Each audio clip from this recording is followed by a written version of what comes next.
Lockup season 2 के update को लेकर आ चुके हैं हम आपके बीच में। क्या सच में योगेश हो चुका है बाहर? क्या सच में योगेश का इविक्शन हो गया है? क्या अर्जुन कपूर बने हैं योगेश को बाहर ले जाने वाले? कई सारे ऐसे सवाल हैं जो लगातार उठ रहे हैं सोशल मीडिया पे। जैसे ही लेटेस्ट प्रोमो आया उसके बाद ये सारे सवाल जो है सोशल मीडिया पर तैरने स्टार्ट हो गए। हम बात करेंगे इस वीडियो में उस फैक्ट की जिसके बारे में हमने इससे पहले आपको मिड वीक इविक्शन के बारे में बताया था, जिसमें मैंने आपको बताया था कि किस तरीके से माधुरी जाने वाली है और माधुरी के साथ जाने वाला कोई और नहीं, सूफी जाने वाला है। ऐसे में सूफी नहीं गया है वहां पे, तो कितने ज्यादा चांसेस हैं कि योगेश के जाने के या फिर योगेश को छोड़कर कोई और जाने वाला है। विथ फैक्ट बात करेंगे कि आखिरकार जो प्रोमो में आपको दिखाया गया है क्या वो हकीकत में भी होने वाला है या फिर बस एक रिमर्स बनाकर छोड़ दिया गया है सोशल मीडिया पे, जिससे इंगेजमेंट जो है और ज़्यादा लॉकअप सीजन 2 के प्रति बढ़े। अचानक से योगेश को साइडलाइन करने का क्या कारण हो सकता है? क्योंकि पिछले 2 वीक से जिस तरीके से हमने पासा पलटते हुए थर्ड वीक में देखा, जिस तरीके से साइडलाइन करने का काम मेकर्स ने आकांक्षा को किया, जिससे बाकी लोगों पर एक तरह से फोकस आ सके। क्योंकि जब तक आकांक्षा थी तब तक एक तरह से जो फोकस था आकांक्षा चौधरी या फिर श्रेया के बीच में था, जिसमें श्रेया आपको विलन नजर आ रही थी और आकांक्षा एक तरह से आपको हीरो की नज़र से दिखाई दे रही थी। लेकिन जैसे ही थर्ड वीक स्टार्ट होता है मेकर्स ने कॉन्सेप्ट चेंज कर दिया। अचानक से कंट्रोलर और डिपेंडेंट वाला जो फॉर्मूला है वो आ गया। कंट्रोलर ने एक तरह से कंट्रोलर वो बन गई जिन्हें कंट्रोलर बनना था। डिपेंडेंट ने कंट्रोलर को बनाने का एक तरह से बेस्ट भूमिका जो निभानी थी वो भी निभा दी।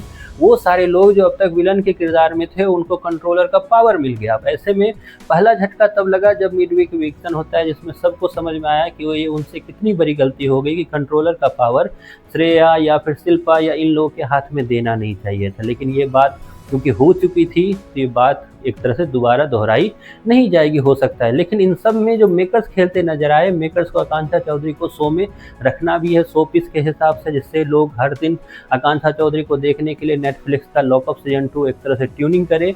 और वैसे ही उनको फिर ज़्यादा स्पेस भी नहीं देना है। अक्सर अगर वो लॉकअप सीजन 2 में रहती और नॉर्मल वे में रहती तो शायद इससे ज़्यादा स्क्रीन टाइम वो ले लेती, उनका एक अलग एंगल दिखाई देता योगेश के साथ जो दिखाई दे रहा था। लेकिन जैसे ही उसे सीक्रेट रूम में रखा, बताने के लिए मेकर्स को ये भी हो गया कि लॉकअप सीजन 2 का अभी भी पार्ट है आकांक्षा चौधरी। बताने के लिए मेकर्स के लिए ये भी हो गया कि अब वो बाकी जो टीवी की जो टेलीविज़न की जो सेलिब्रिटी है उनको भी एक तरह से फोकस पे ला रहे हैं। अब वो खुलकर राम कपूर को दिखा रहे हैं, खुलकर वो हर्षद चोपड़ा को दिखा रहे हैं, खुलकर वो शिवांगी जोशी को दिखा रहे हैं। ना जाने इसके अलावा भी शिल्पा और श्रेया को भी दिखाने का काम कर रही है। यहाँ तक कि धीरज जो अब तक खुलकर नहीं आ रहा था, धीरज भी खुलकर आता हुआ दिखाई दिया। क्यों? क्योंकि आकांक्षा चौधरी जो सबका लाइमलाइट ले लिया करती थी, अचानक से वो सीक्रेट रूम में एक तरह से बस शो पीस की तरह बैठी हुई है। ये तो हुआ पहला पार्ट जो मेकर्स ने हथकंडा अपनाते हुए नजर आया। अब दूसरे पार्ट पे आ जाते हैं। अचानक से योगेश रावत जो कहीं से भी कहीं पर नहीं थे, ना 3 में ना 13 में थे निकालने के दौर में, अचानक से मेकर्स ने उन पर तलवार रखनी स्टार्ट कर दी। इसकी शुरुआत हुई कब? उस टास्क से याद कीजिए कि पहले तो कंट्रोलर की भूमिका में माधुरी को एक तरह से ज्वाइनिंग करा दिया गया कंट्रोलर के रूप में। अब कंट्रोलर मैं इसलिए बोल रहा हूँ क्योंकि योगेश को दूसरा भी पार्टनर मिल सकता था। सेल में उसकी जोड़ी जो है दूसरी भी बनाई जा सकती थी, लेकिन इस शो का सबसे विकेट कंटेस्टेंट जो था माधुरी, उसको बनाया गया योगेश का पार्टनर। ये तो एक तरह से रितेश देशमुख ने बोला। इसके बाद क्या हुआ तो रितेश देशमुख ने उसे कंट्रोलर बनाने में, हालांकि योगेश को वहां पे चूज करना चाहिए था कि कंट्रोलर वो बने, माधुरी को डिपेंडेंट बनाए रखना चाहिए था। लेकिन वहां पर क्योंकि कंट्रोलर बन गई माधुरी, तो उसके बाद खेल स्टार्ट होता है नया। खेल क्या स्टार्ट हुआ? अगले ही राउंड में जब मौका मिला कि किस तरीके से राशन पानी कमाया जाएगा, तो वहाँ पे साफ दिखा, जो कि योगेश ने भी हाईलाइट किया, कि किस तरीके से श्रेया ने जो पाउट उठा के रखा था, जो डब्बा वेट जो राम कपूर का था उसको श्रेया ने उठा के यूँ रखा था जैसे उसके बस की ये बात बिल्कुल बाएं उंगली का खेल हो वो।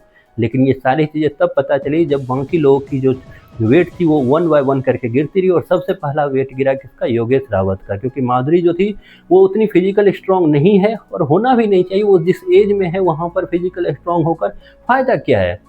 ऐसे में अब सवाल ये खड़े होता है कि योगेश क्या इस वीक की शुरुआत से ही मेकर्स के टारगेट पे आ चुका था? क्योंकि जिस दिन से ये कंट्रोलर और डिपेंडेंट की भूमिका स्टार्ट हुई, जिस दिन से रितेश देशमुख को योगेश रावत ने डायरेक्ट पॉइंट आउट किया कि ये तो अनफेयर है, अनफेयर था वहाँ पे, क्योंकि साफ देखने को मिल रहा था कि श्रेया जिसका वेट भी 50-55 केजी से ऊपर नहीं होगा, वो राम कपूर जिसका वेट आई थिंक 90 केजी के आसपास होगा, उनका वो वेट इस तरीके से लोड करके रखी हुई थी जैसे कोई वेट हो ही नहीं। बल्कि वहाँ पर धीरज का गिर चुका है, वहाँ पर हमने देखा लैला का गिर चुका था, क्योंकि ये लोग कंट्रोलर की भूमिका में थे।